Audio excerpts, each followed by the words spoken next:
Soundtrack Ok. o la banda sonora de tu vida. La banda sonora de tu vida, Fernando. Charly García. Tú vives los años 60 y 70 en la Argentina, Sí. donde se vivía pues una ebullición de el rock argentino, empezando en los años 60 con Los Gatos, de repente esa Lito famosa Nevia. balsa, Lito Nevia, y luego Sui Generis, Serú Girán y toda esa gran cantidad de artistas, ¿no? ¿Cuántas ¿Qué horas te tenemos queda? para charlar de esto?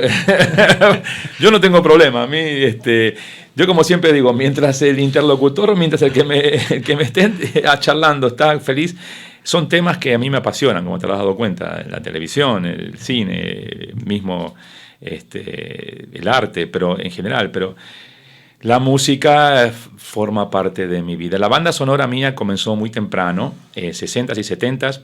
Yo nací en el 60, 1960, el día de la independencia argentina, 9 de julio del 60. Demuestra un poco mi argentinidad cuando yo de pequeño pensaba que los desfiles militares del 9 de julio eran por mi cumpleaños. Bueno. Y no había clases porque era el día de la independencia, o sea que yo decía, qué suerte tengo, qué suerte tengo. ¿Qué personaje que soy? No tengo que ir a la escuela, hacen un desfile militar por mi cumpleaños. En los 60, obviamente, bueno, digamos que llegué, sí, obviamente, al final de la escuela primaria, que ya yo tenía 11 años, 12 años, escuchábamos a los Beatles, que ya se habían separado para ese entonces. Pero había mucha música, como tú bien decías, nacional. El rock nacional comenzaba a sonar cada vez más fuerte.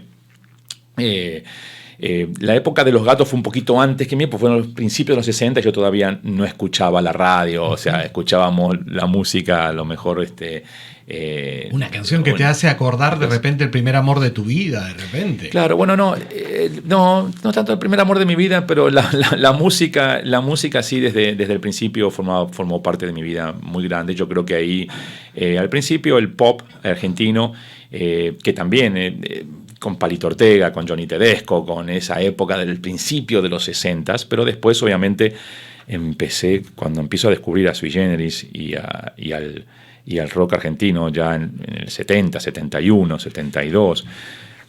El mismo Sandro, ¿no? Que era bueno, otro tipo de Sandro, música, claro, pero no. que trascendía. Sandro sin duda. también, claro, el Elvis Presley argentino y ya había llegado a venir a Estados Unidos y demás. Sandro, dame que Sandro, rosa, la maravillosa, como blanca, Dios, como flor hermosa. Ese mismo. Toda esa época, por supuesto, pero el click hace, como bien tú mencionabas al principio, con Sui Generis, Charly con Nito Mestre, y ahí la verdad yo empiezo la escuela secundaria y empieza ese fervor dentro de mí de ir sobre todo a ver los conciertos en vivo. Mi dinero que ahorraba, le pedí a mis padres y demás, era para ir a ver los conciertos en vivo. No, tengo que admitirlo y me duele, y ayer lo estaba pensando, no sé por qué lo estaba pensando, no llegué a ir a ver a Sui Generis, quizás porque era un chico muy de casa, no tenía hermanos mayores que me llevaran a ningún lado, y entonces no llegaba, con 11, 12 años, no llegaba a moverme solo por la ciudad. Tenía que haber pedido a mis padres que me llevaran al concierto, posiblemente de los primeros conciertos de Sui Generis, pero que generalmente pasaba que los hermanos mayores llevaban a los más chicos. Pero cuando ya empecé a moverme más solo, ya a los 12 años, 13 años, pues ahí ya empecé a ir a todos los conciertos.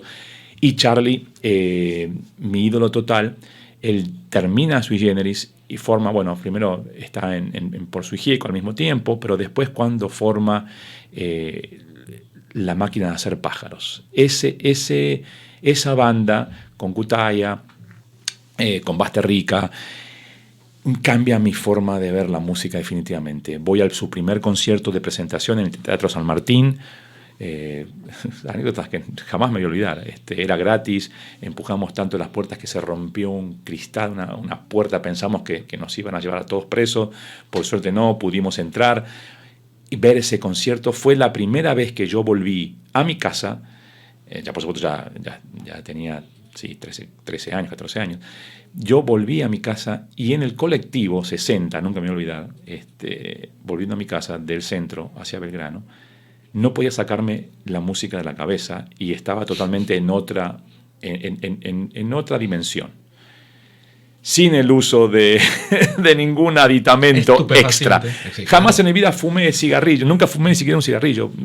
Cosas de la vida, mis padres no fumaban, nunca fumé. ¿Y el famoso vape ese que hay? Nada de eso. Nada de eso. La cuestión es que recuerdo que esa fue la primera vez que volví en otra dimensión completamente, que en el momento te asusta un poco porque venía alucinado con la música. Me pasó esa vez y me pasó después en otro concierto una vez con Phil Collins y Genesis. Pero bueno, esa época me marcó muchísimo. No solamente era Charly García, pero David Lebón, Ciro Fogliata, Polifemo, León Gieco, fui a ver Crucis. El más conocido quizás para el público en general en Estados Unidos, además, Gustavo Santaolalla, con el que tuve la gran dicha de estar llorando juntos backstage el año pasado porque otro de mis grandes ídolos, fui a verlo cuando se separó de Arcoiris y empezó a tocar con un nuevo grupo. Soluna. Vi su primer concierto, el de Soluna, en el Luna Park.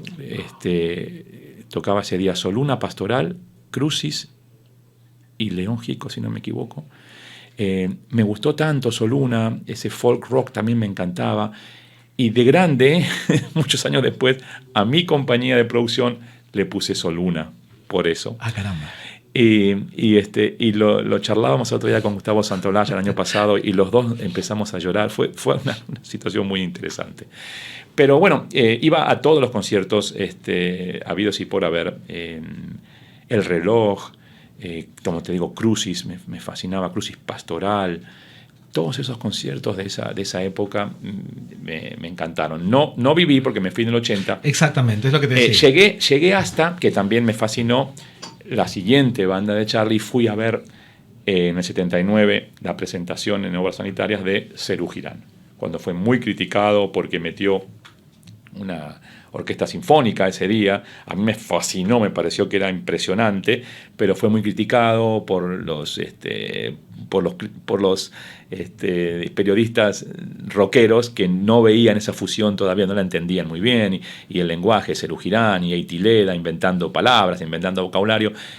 Bueno, hay gente que no le pareció demasiado bueno en ese momento, después tuvieron que ajustarse y darse cuenta de que era algo realmente fabuloso.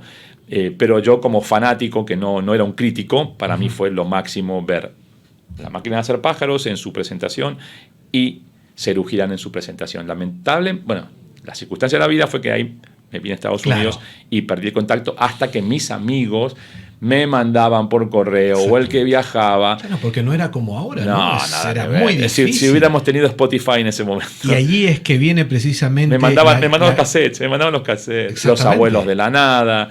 Y Charly García saca el famoso piano bar, o clics modernos. Bueno, a mí me da pena cuando empieza a hacer toda su vida solista, ¿no?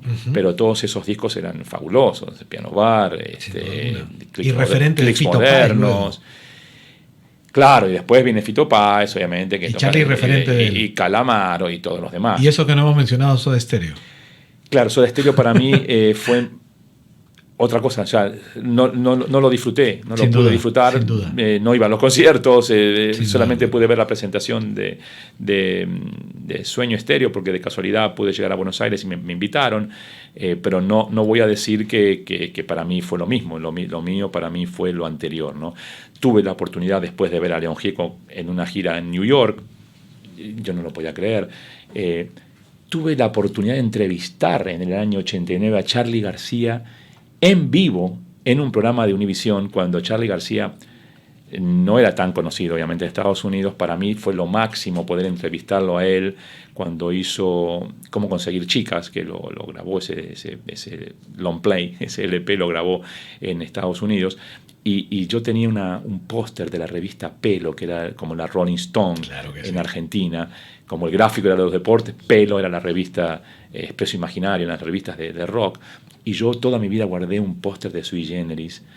Y como siempre guardo todo, llego a la entrevista era en vivo y empezamos a hablar con Charly. Claro, Charly se queda un poco friqueado, como decimos ahora, porque yo le sacaba cosas que obviamente no esperaba que alguien de New York, latino, sin acento argentino, supiera. En el momento que le saco el póster, sin haber dicho antes, y le muestro, digo, mira lo que tengo. fuiste mi ídolo siempre. No lo podía creer, Charlie quedó sin habla, que era difícil para él. Y bueno, después ese mismo día después fuimos a ver el show en New York y después tuve la suerte de la amiga que trabajaba en Sony me llevó a conocerlo. Son anécdotas que te quedan por el resto de tus días.